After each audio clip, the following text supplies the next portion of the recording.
I'm Rita Jakubowicz, Director of Mindfulness at CMA and tonight's moderator. Thank you for joining us, of course. And we've got an incredible presentation and discussion prepared. Before we begin, a friendly reminder to leave your questions in the chat as our lovely panelists will be answering them during our Q&A toward the end of the event. Tonight's event is one of many produced by CMA. If you're new to CMA, we are an industry organization committed to informing, inspiring, and uniting those working across all children's and family media verticals. We are run entirely by passionate volunteers, and if you'd like to shape the future of children's media, consider taking on a leadership or support role with CMA. CMA membership perks include a job board, video library, member discounts, and our amazing workshops and mentorship program. I'm pleased to announce our panelists who are experts at incorporating mindfulness into the content they create for children.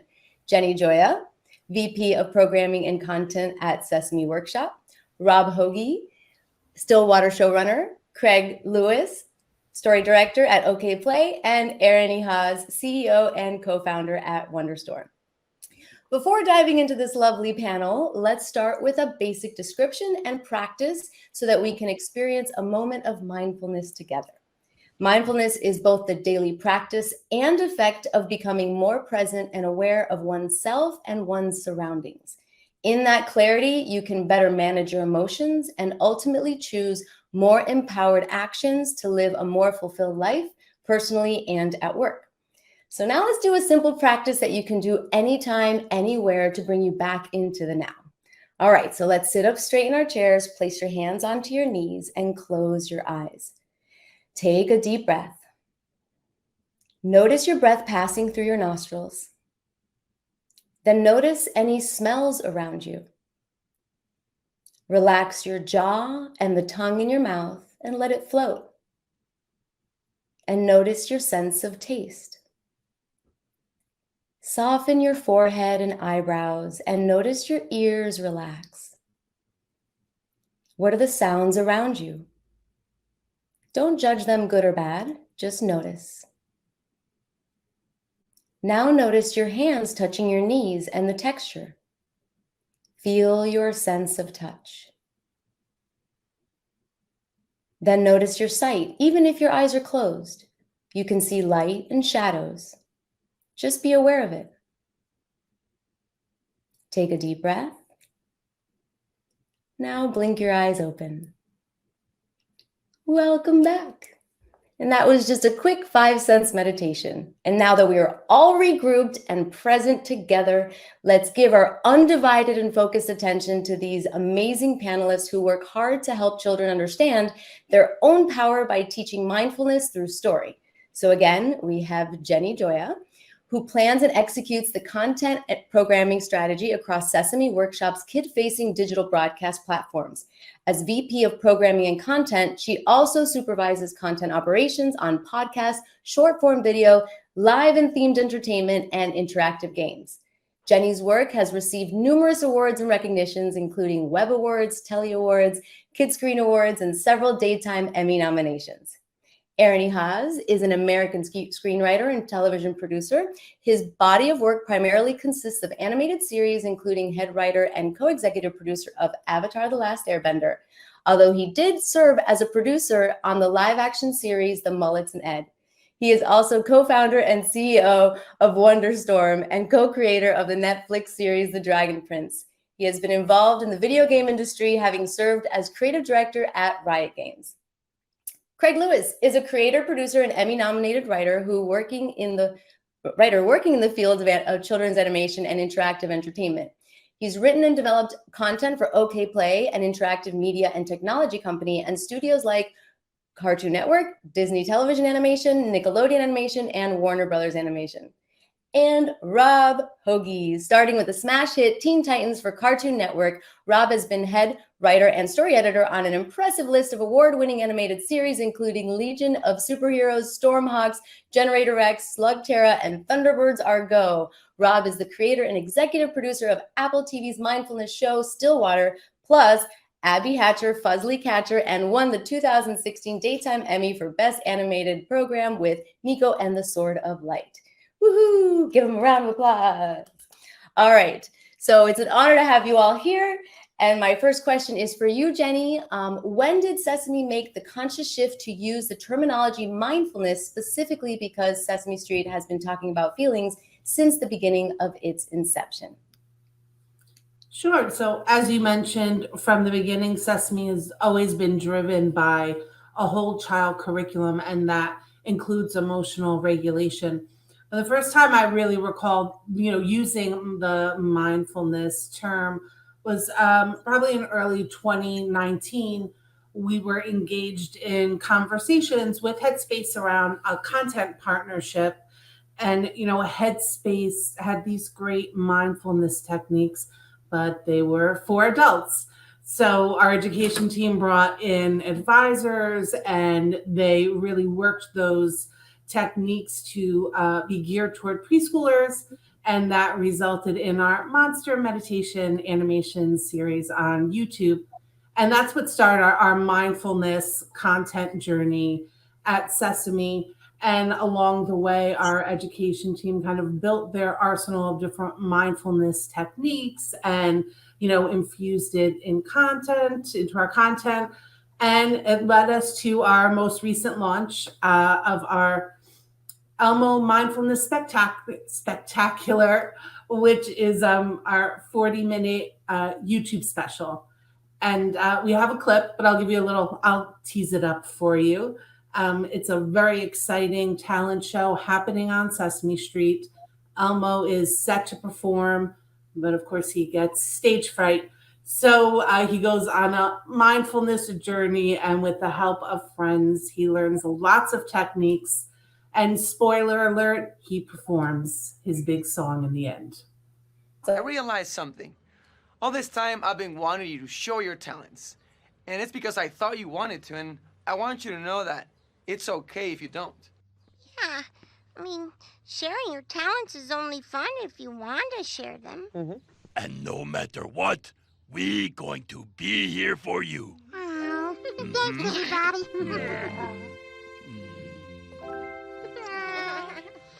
Elmo really appreciates it, but Elmo can and will play his song. Oh, because Elmo learned lots of mindfulness activities. Oh, Mr. Wampa taught us birthday candle breathing. We're going to pretend to blow out the candles on an imaginary birthday cake. Elmo smells the cake with a long breath through his nose. And then you blow the candles with a slow breath out of your mouth.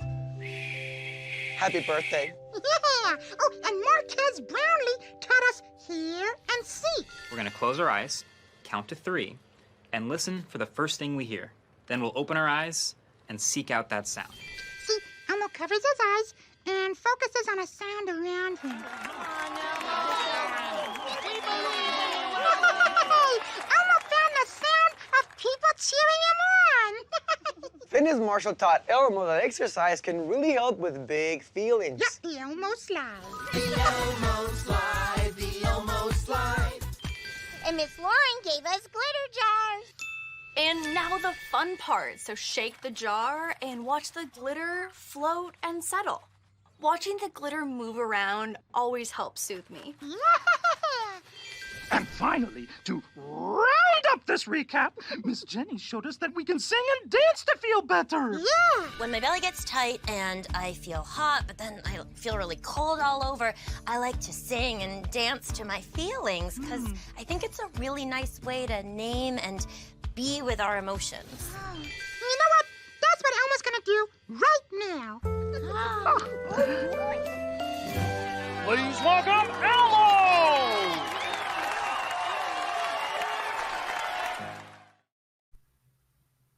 Oh, so sweet. Amazing. Well, so back in 2019, like you said, where you started with Headspace, what inspired you to actually focus on mindfulness specifically, and how did you create an effective formula to present that mindfulness content? Yeah, so I think back then in 2019, it was just like our entree, our foray into mindfulness, and everyone was getting really excited about it. And I think more recently, building on our long history of work on social emotional learning, Sesame is really evolving, and we're making a more pointed effort specifically on mental health. So everything that's going on in society right now, there's a lot of great conversation happening around mental health, but it's really focused on adults and adolescents. And we saw that young children are really missing from that conversation. Coming out of the pandemic, that there are children that are really struggling right now. So, for us, we made the commitment to focus on the emotional well-being of young children. And that's kind of our commitment moving forward to the initiative for the next few years. Okay, great. The second, about the process. I think we knew that we wanted to do a special and that we wanted it to be for YouTube for a few reasons. One, YouTube has such a wide preschool audience. And then for us specifically, our Sesame audience, that's where our biggest audience is engaging with our content. Secondly, we wanted to engage with other YouTube mindfulness creators. It enriches the content experience of the final piece. And honestly, we also know YouTube themselves love a good creator collaboration. Usually it means they're going to give us some special promotion, which they did. And then lastly, the characters we use matter. And on YouTube specifically, Elmo is the character that kids engage with the most. So we knew we wanted Elmo to kind of be the star of the special, along with our usual ensemble cast, of course. And, for us, reach is so important because we want to reach the widest amount of kids to get, the mindfulness content in front of them. Awesome. Yes, we do all love Elmo. And kids love Elmo, and they also love a big panda. So, Rob, your show Stillwater was born from the books written by John J. Muth, right? Zen Shorts. Like, some consider this to be like the first official mindfulness dedicated show with mindfulness at its core. So let's take a short look at a clip to get everybody acquainted with it. Hello, Michael. Lovely day, isn't it? Do you need an umbrella? I noticed you didn't have yours. That's very kind of you, but no, I don't need an umbrella. Today I'm using the rain as my raincoat. But won't you get all wet? You're supposed to stay out of the rain. See? Perfectly dry. You are very well protected. Sometimes, when there's a warm summer shower like this, I like to feel the raindrops falling on my fur. You like the rain? I love the rain. I always think about the journey each of these little raindrops has taken in their life. This one could have come all the way from China, carried here on a cloud. Welcome to my garden, little raindrops. Come and rest yourselves after such a long journey. When you think of it that way, the rain doesn't seem all that bad. Thinking of things a different way is good. We call that perspective. Was the industry receptive to this idea originally, or did they have to be convinced that it would work visually, that mindfulness would work visually? Not at all. As a matter of fact, I think this was one of the easiest sales probably in the history of all of this. Now, my understanding is that Apple was very enthusiastic to get involved simply because the books are so loved. And this was sort of an easy call. And really just because, they're beautiful, poetic books that have a great message. The mindfulness aspect was really kind of a bonus. We saw this as an opportunity to model mindfulness in a way that wasn't necessarily instructive, but more in the natural course of storytelling. So while we do on occasion are a little bit more prescriptive, mostly it just sort of happens naturally. And then that was really sort of, everyone was in agreement that we didn't want to make this too teachy, but really something that could just be enjoyed and sort of absorbed in that way. Beautiful. Yes, that's how it's received.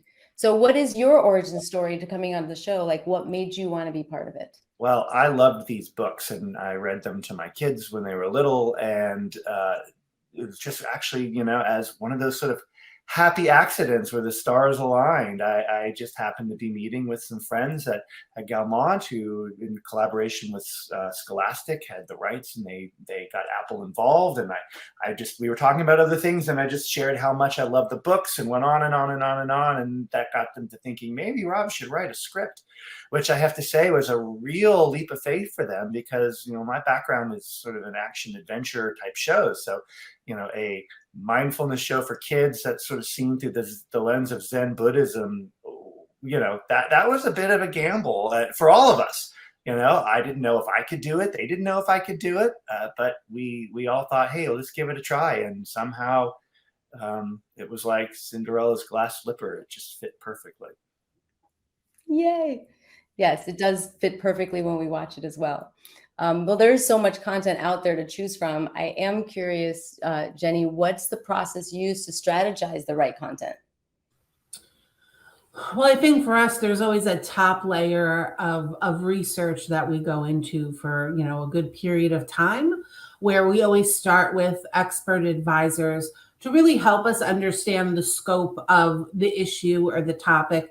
And then we just dive into research. We talk to parents and kids and caregivers and educators and, everyone you can imagine to, find out, what are the challenges, what's the support that's needed, what's really going on in kids' lives and the people around them that support them. And then our education team pulls it all together in a lovely little curriculum framework and key messages that then goes to like the producers and content developers. And, from there, we build out our content plan, our programming plan. That's where we put our little Sesame razzle dazzle on things. And we use our characters to really make the topic, exciting, fun, engaging for kids. And we're really kind of looking at deciding like, what is the platform that this content is going to go on.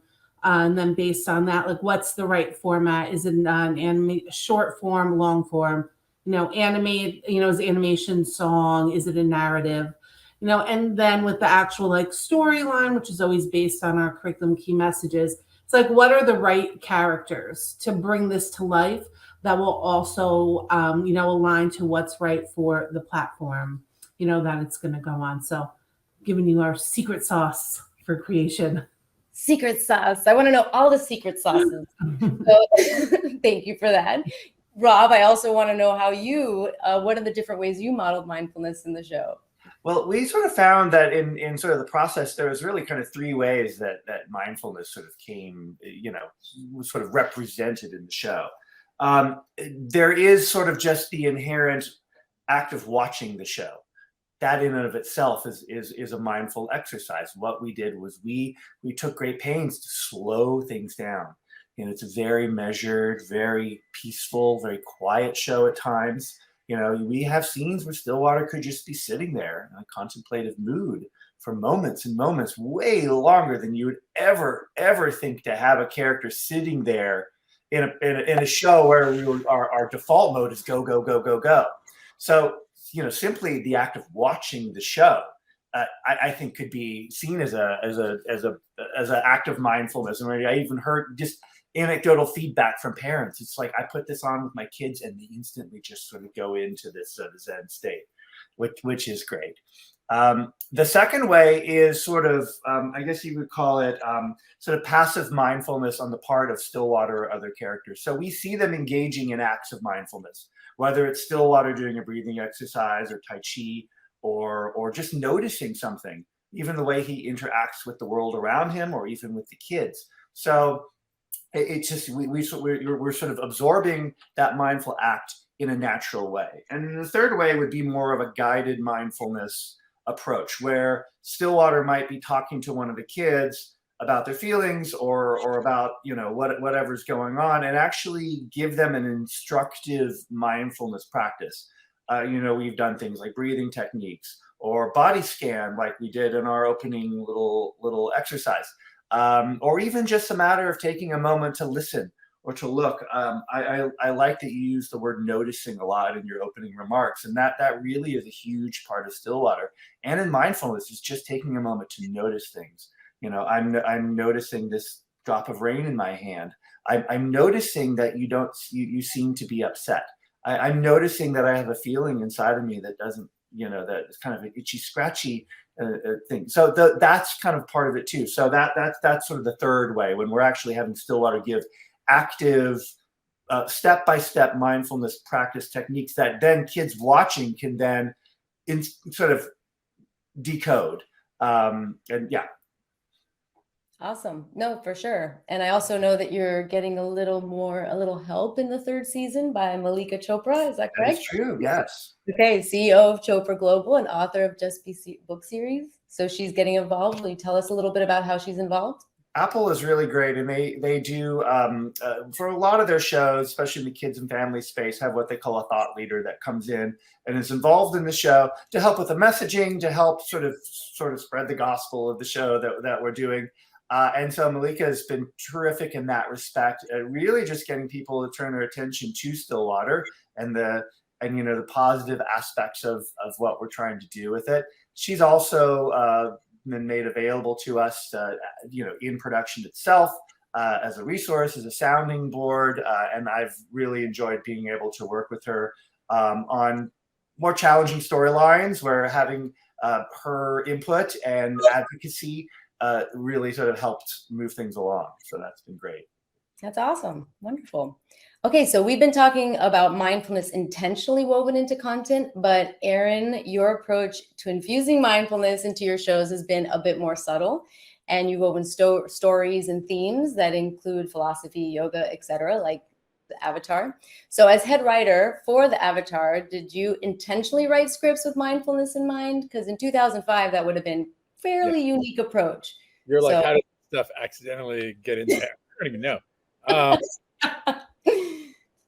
How did it get in there? I mean, some of it was the creators, Brian and Mike, were very interested in Eastern philosophy and in Buddhism and Zen Buddhism, and specifically with the character Aang, they had this character who was a little bit like supposed to be like the Avatar was like a Dalai Lama kind of figure in some ways, and the interesting conflict was always, okay, here's this 12-year-old kid who's kind of supposed to embody infinite wisdom and, all these things. And so for me, what was always interesting on the show was kind of taking the expectation and the wisdom that really was tremendous in Aang and testing it against, hey, he's just a kid, and like these things are hard and emotions are hard and things are scary. And how do you take like a wisdom that you've been told or a set of words that have a truth in them, but then you see them tested against like,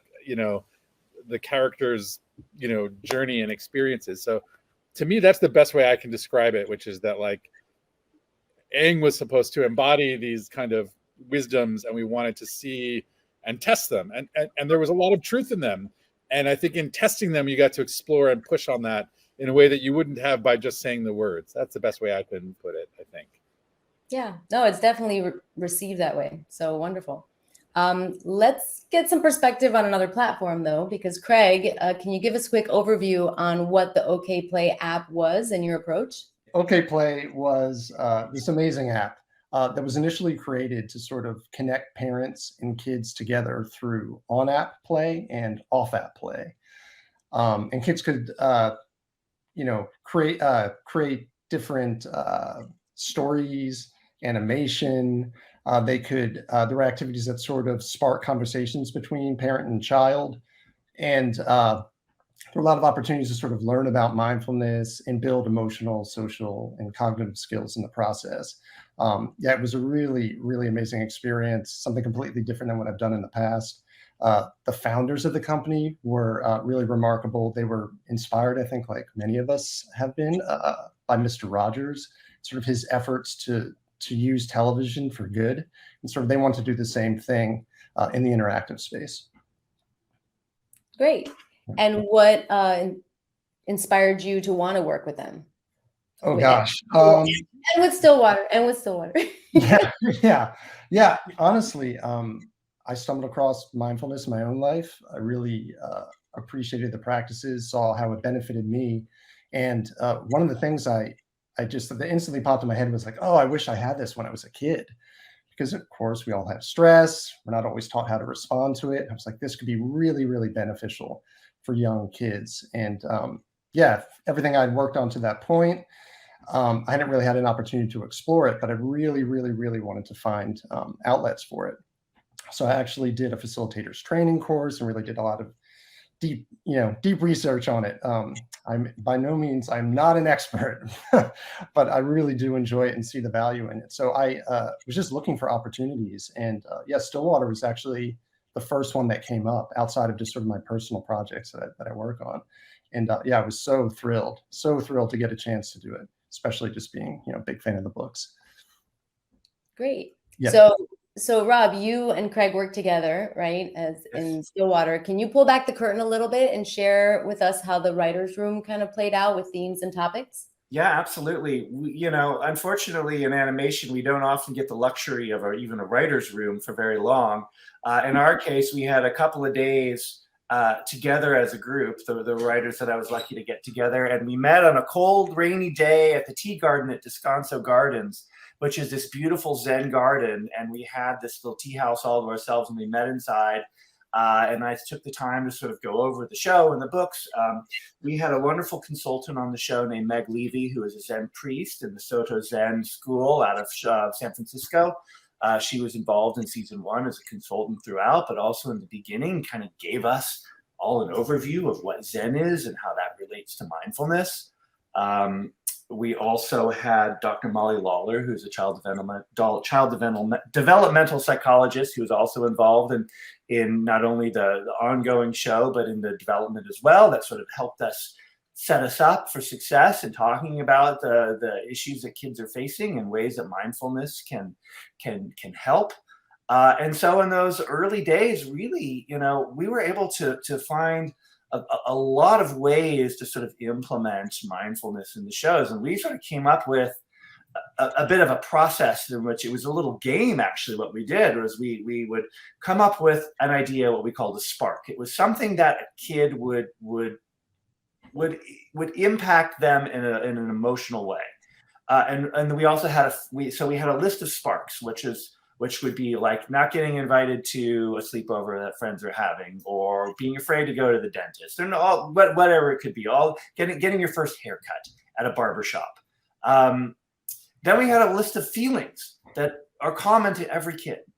And then we had a list of mindful solutions, ways that you can cope, whether it's a coping mechanism. And then we basically started moving cards around until we found a through line. It's like, oh, this works, this works, this works. And so at the end of the day, we had well over a season's worth of episodes. I mean, potentially, obviously, we then sort of refine those even further. But even just at its core, the objective was to treat children's feelings with respect and honor all of those, and then find ways using mindfulness techniques that we can allow children to be in touch with their feelings and without judgment, and to give them actual tools to help them feel better. Love it. Craig, do you have anything to add to what Rob shared about the Descanso Gardens room? Oh, yeah. First of all, that's my big memory, right? Like it was pouring that day, right? And it just instantly had Stillwater vibes. It was just like that clip in many ways. Yeah, that was amazing. And just like Rob said, that those sparks and talking about emotions, so key. I think when we talk about mindfulness, like one of the big things that always pops in my head is being aware of your emotions. You learn to understand your emotions, to recognize them so you can respond instead of react. And I was just so heartened by, like, that was one of our first exercises, just putting a big list of emotions together. And like Rob said, I think stories just really naturally came out of that. It was just like a very, very sincere and easy process from my perspective. And I think the other thing, just from that first day of the writer's room, I had like a big sense of relief. I think, again, just being such a big fan of those Stillwater books, reading them to my kids, doing the voices, it was just such a big part of their early childhood. And I just wasn't sure like how the material was going to be handled, was it going to be faithful? When I first talked to Rob, I got a pretty good sense of it, but just being in that room, seeing how the material was being approached, just put me at ease. And I think, it's just so important to have support, obviously a creative team, producers, the network, who are really behind the idea, who really want to share mindfulness. Because without that, it kind of becomes like, oh, maybe it's just a fad thing that we're going to kind of attach onto this show. But if you have people who really understand it and really support it, I think you can make something really special, which is exactly what happened with Stillwater. Beautiful. And so you have experience with mindfulness on TV and on an app. So did you find one outlet was easier for you to write in and an outlet that kids resonate better with, or what was your experience? Honestly, they're both easy and they're both difficult equally. I think they both resonate with kids. I think when you're telling stories of, if you're talking about a television show, you have a character who's sort of overcoming obstacles, learning to deal with their emotions, and the kid is watching this and learning how they can kind of bring that to their own life. So in the case of our app, we had kids creating their own content and really delving into their own emotions. And by doing that, learning how to express them, learning how to share them, they sort of got a better sense of themselves. And I think also you did have a feature on our app where you could sort of share your creations with others. And I think that would sort of inspire other kids. You would see it in these feeds, like where one kid would post their art first, their animation first, their story first, and other kids would see it and then kind of do their own spin on it, or they would talk about emotions. And I think it really, it kind of gives permission. When a kid sees another kid talking about their emotions or expressing themselves, it gives them permission to do it. So that's sort of, and I think, in both cases, kids are going to be engaged with the content as long as you treat them with respect and sort of reach out to them in an honest way. Love it. Beautiful. Yeah. Well, talking a little bit about telling stories, as head writer, Aaron, of Avatar, how did you make sure that you were showing and not telling more complex concepts, especially since it was like Eastern philosophy? Like, how did you try to show and not tell?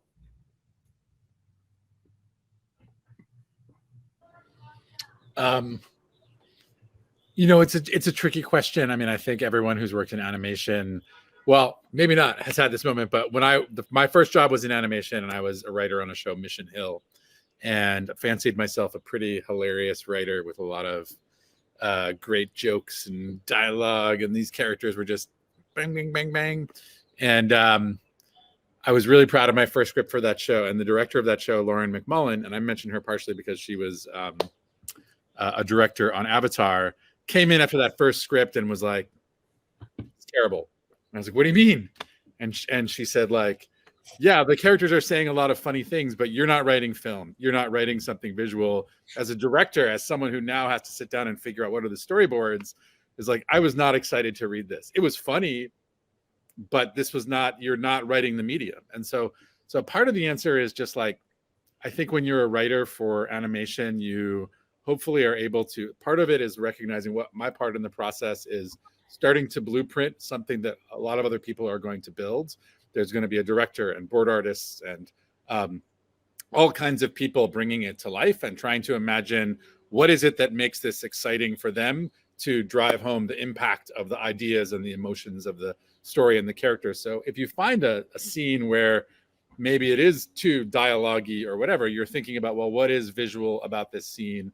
What is interesting? What can move or change that makes it not just kind of words going into your ears, but also the things going into your eyes and the emotions that are kind of impacting you kind of more impressionistically kind of go together. So not a great answer, except to say it's an effort, and it's part of being a storyteller is having the empathy for the audience who's going to receive the story, and the empathy for the other people along the way who are going to bring the story to them, so that you can take advantage of the visual medium. I don't know if that was a good answer, but that was my answer. It was a wonderful answer. Bravo. Well, so because I guess part of it is because of the fact that the Avatar was so long ago, right? 2005, 2008, these were new concepts that were more complex, and we hadn't really talked about them. So that's kind of why, bringing in the chakra episode, right? Where that's obviously very new, especially for our population and our demographic. So I'm curious if you got any backlash or what feedback you got from being able to push the envelope a little bit with that.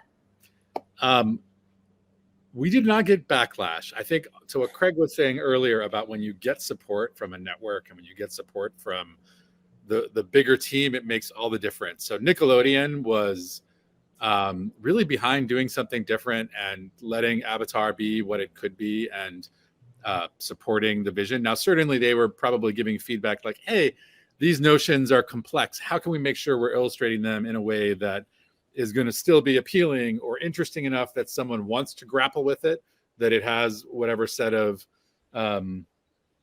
visuals or other things happening that are going to make it, I guess, interesting enough to grapple with. Because even now, there are ideas that, like, I didn't fully understand them. It was more like I was downloading and grappling with it as Aang was, as a kind of Guru Patik was trying to, explain these ideas. I was feeling the pushback from Aang, and we were also trying to illustrate, kind of in more anecdotal ways how he might have these breakthroughs. So yeah, I mean, it was a challenge, and we were lucky to be supported in trying to do something that was not easy or not normally accessible to a kid's audience. And we did our best. And then, we were like, all right, in the next episode, there better be some cool action, like, and not as much yoga lecture, but you find that balance, hopefully. Beautiful. Thank you. So Rob, what challenges did you face bringing mindfulness onto the screen? Did you have anything that was specifically challenging? Well, it's interesting because I think, building on what Aaron just said, I mean, the issue was in taking a show to slow down to the extent that we did. This was a tremendously challenging one for our storyboard artists to contend with, because, it is against our nature to hold on a shot for 30 seconds.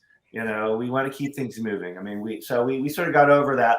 Hey, Coco Melon, if you've watched it, I'm not never, but it's like, the trick is the camera never stops moving. Yeah. It's like, anyway.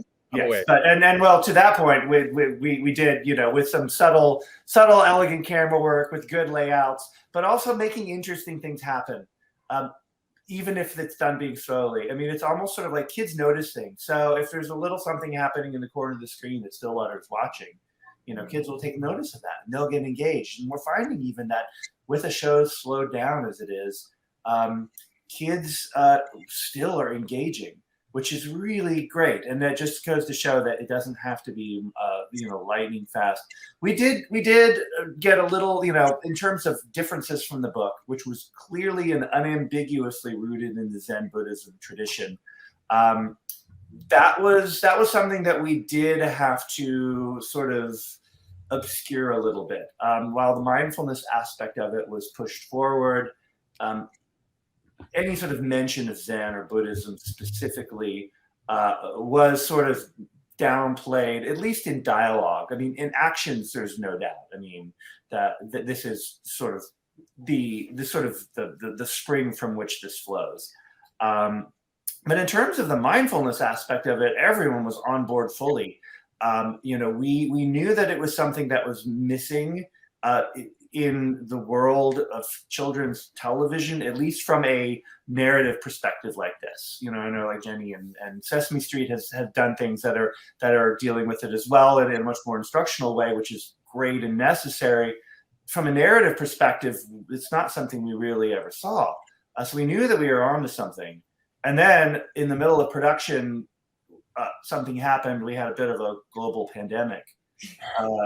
And when our show launched, we knew that point we had something that was going on in the world that was absolutely necessary and needed more than ever at that moment in time. And so, it's sort of fortunate, right? That the timing was perfect for us to be there when people really needed it most, especially kids. Oh, definitely. Speaking of the pandemic, Jenny, was there a higher demand for mindfulness during and after the pandemic? And if so, how did you guys adapt to that? I mean, without a doubt, yes. And I mentioned the monster meditations earlier. We had always planned for them to launch in April 2020, not knowing there was going to be a pandemic. And I think we were so inspired by, the response and engagement to it. It just really kind of lit a little fire under us around this type of content. And our production team, I mean, I'm having like flashbacks. It was so chaotic. I don't know how they did it. They managed to figure out how to shoot, have shoots remote. We shipped puppets everywhere all over the country and equipment, and it was nuts. And our education team kind of put forward like, okay, here's a little framework. We need content around these areas, and we feel like this is what like kids and parents really need right now. And it was really basic. It was like, make sure we're doing some content around emotions, mindfulness, movement and communication, relationships. And we were able to put together a programming plan that was, 2 to 3 videos a week.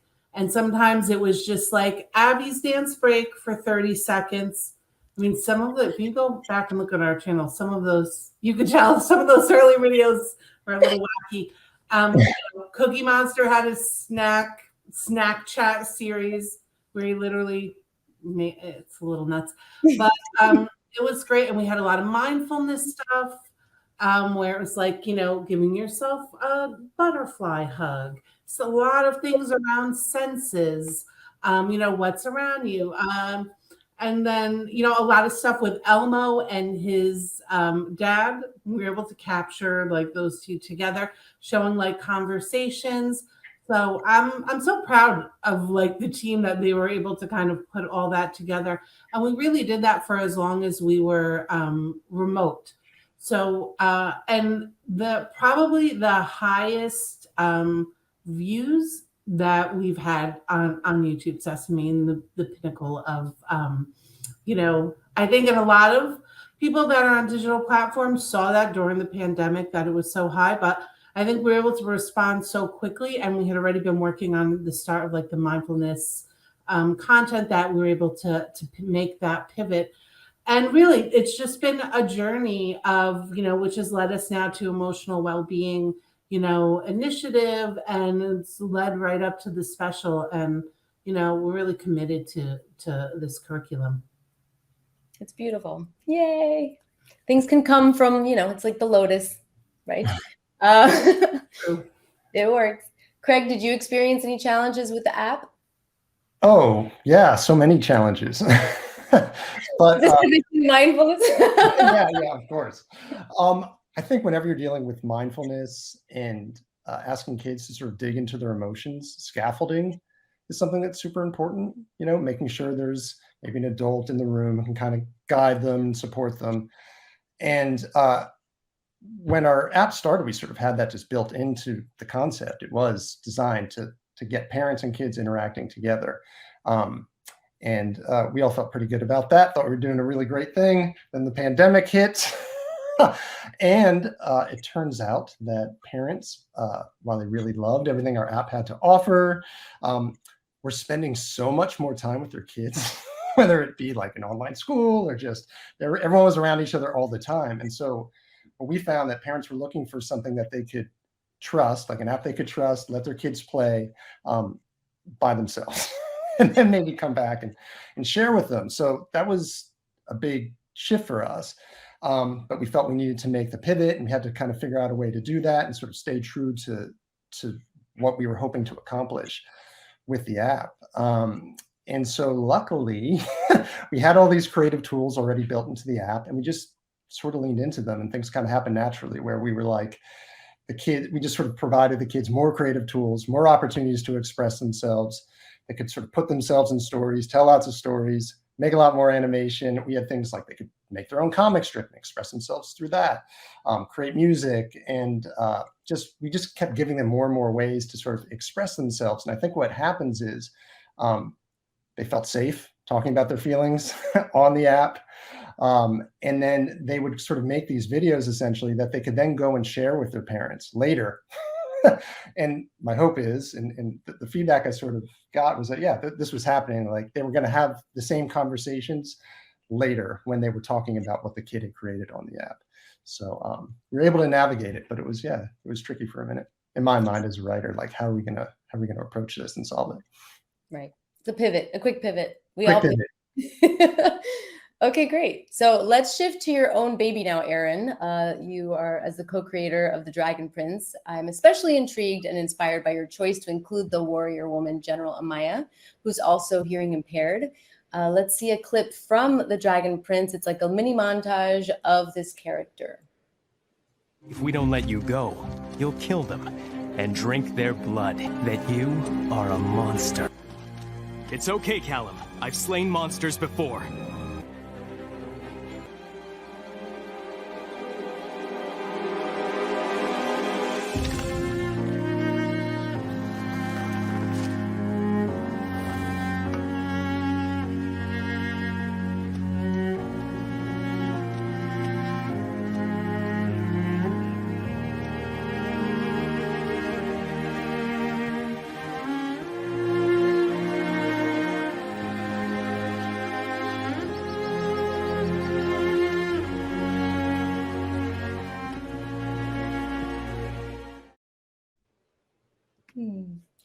So although this is a little bit more subtle form of mindfulness, what inspired you to include such diverse characters and inspire acceptance around their differences?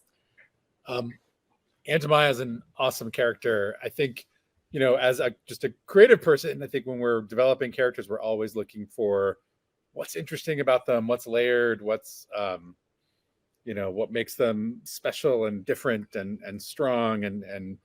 And as we were working on Aunt Maya, who was this character who was going to have kind of a very forceful way about her and very, just kind of a leadership quality that was special. I think at some point we thought, well, what if she was deaf or hard of hearing? And so you asked that question first. Does that make her character interesting? How does that change her character? And we started talking about ideas that like, okay, well, she's probably had to adapt then to being a soldier and a leader, and in some ways that maybe that's that difference became a strength, right? She's someone who in a battle is like goes into a Zen state very differently. She's also very alert, very aware of everything around her visually in a very different way than a hearing person. So we thought, okay, this makes her a little more interesting. And then, in terms of like the storytelling, you go, okay, well, you start talking to friends or people who know people in the deaf and hard of hearing community. You reach out to organizations that might advise on, hey, if we're going to try to, represent a character like this, what should we be aware of? What should we think about? What should we understand? One of the things we learned very quickly was, signing was going to be a challenge and we needed to get it right. We've actually made a lot of progress and done better. There were some misses early on, including the fact that her gloves are dark. We learned later that, okay, well, actually someone would intentionally make sure their hands contrast against whatever they're wearing where they are, because that's how they're communicating. They want it to be clear in the same way you wouldn't want your speech to be, somehow fuzzier or something. But yeah, a lot of effort went into this character from the communities who supported us getting her authentically, the animators who really worked to get all of her signing correctly and checking it. So yeah, it takes a lot, but it's worth it because she's a really special character. Okay, and yeah, like in that last clip, you saw that there's no translation, there's no subtitle. Is this intentional? Like, why? Yeah. Yes. So you showed two parts of her in that. So one part is it's not unusual for someone in some positions to have someone who is kind of translating or interpreting live. And so as a powerful leader in the military, she has an aide who is saying her words for those who don't know how to sign. Now, a lot of the people in her group are going to have learned to sign as a matter of, in fact, the characters, her nephews, Callum and Ezra, they know how to sign. But the interpreter character, Gren, became a way to kind of authentically make sure that the non-signing audience understood things she was saying when she was saying them.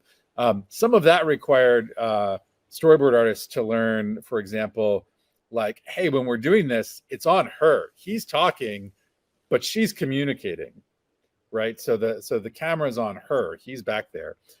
So those are the ones that you're hearing her being interpreted.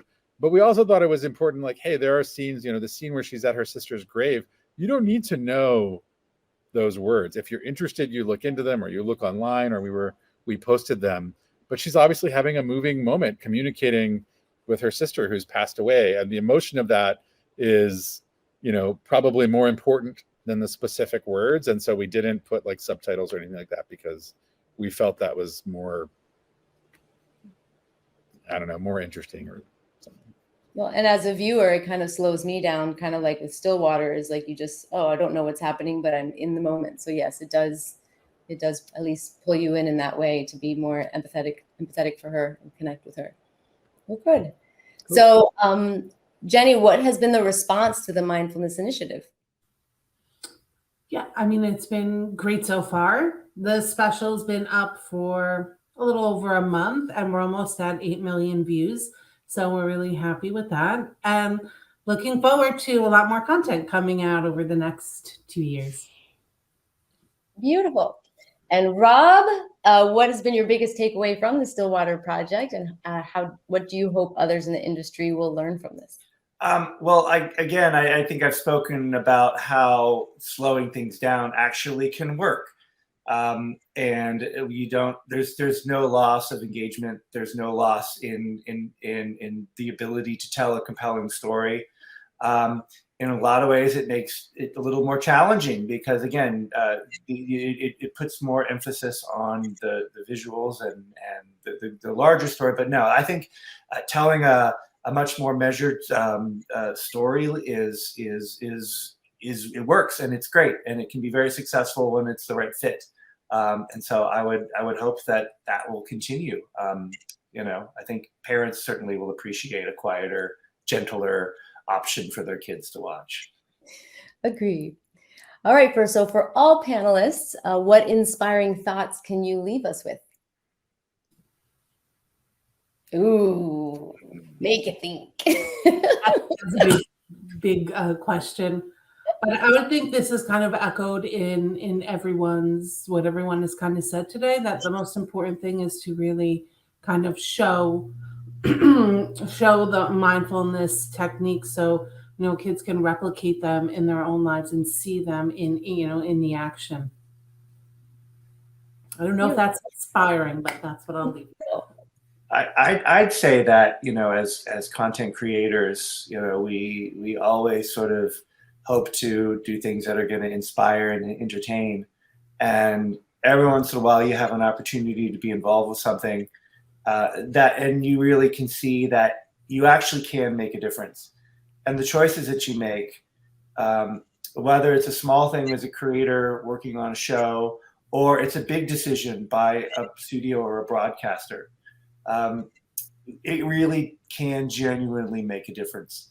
And I think that we need to see more of those, and we can. And I think that it's encouraging to see now shows that are coming out that are being aware of the impact that we can make in our audience. And I'll just say that, as someone who's making cartoon shows for 20 years now, it's like you always sort of like, want to make a show that changes the world, right? And we say that sort of, but I think in the case of Stillwater, for me, this was a show that made me a better person than just making it, and that is a rare gift. But and we should have more of that.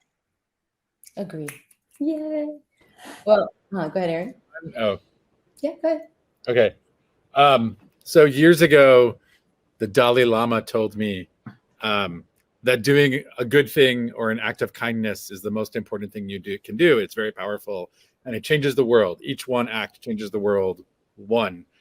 But when you do an act of goodness or kindness for a child, it's 1,000 times, because it blossoms, it grows, it spreads. It's everything. And when I say the Dalai Lama told me, there were 3,000 people in the audience, but I was there, and I believe that. And I believe that in your own families and in your own neighborhoods, and hopefully with storytelling that reaches kids, that if you can say something that's true and meaningful and kind and hopeful, that it will grow as they grow into something bigger than where it started. Beautiful. Yeah, I just want to add one other thing. I think for anyone on here who's interested in sharing mindfulness through their work, or exploring social emotional learning through their work, please do, because I think it's just absolutely critical for kids. And we all have our own voice. There's a million different ways to tell these stories or to reach kids and inspire them. And I just feel honored that I've had any opportunity at all to do it, and I want to continue to do it. And I hope that everyone here, continues to have the opportunity and the drive to explore these things in their own work, because kids need it. Yeah, absolutely. Yay. Thank you guys so much. What a beautiful, beautiful panel. We do have to open up the floor for Q&A. We're running a little bit behind, but we're doing great. So here is our wonderful Aviva, who's going to help us with our Q&A. Go ahead. Take it away. Hi. I had a question from, I believe, Emily, out on LinkedIn. For Jenny, has the introduction of core characters' parents changed the way parents and children interact with the content as a family unit? Have you been able to see a response to mindfulness from viewers as a family unit? Yeah, you know what? There's almost like a cult following for Louie now. That's Elmo's dad. There's always a great response when we have Elmo and Louie moments together. May is Elmo's mom. She doesn't get as much love. I'm not sure why it is. I don't know if it's the dynamic of the father-son, or they're just able to have like really heartfelt, sweet moments that seem to touch people. So, a lot of times on our social media platforms is where we'll get comments coming in, and people they love it. They love the Elmo and Louie stuff.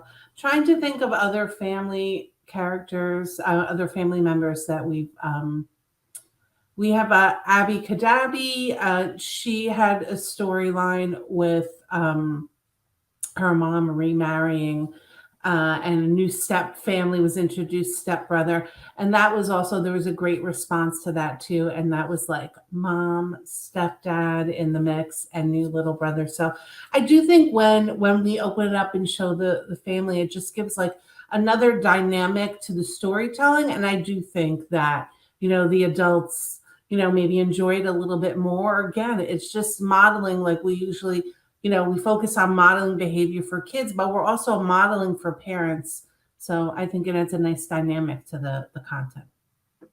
Well, I have a question for Rob and Aaron from Lindsay. Since you both have backgrounds in more action-heavy shows, do you find that working from a mindfulness perspective has a positive impact on your action-adventure writing, or vice versa?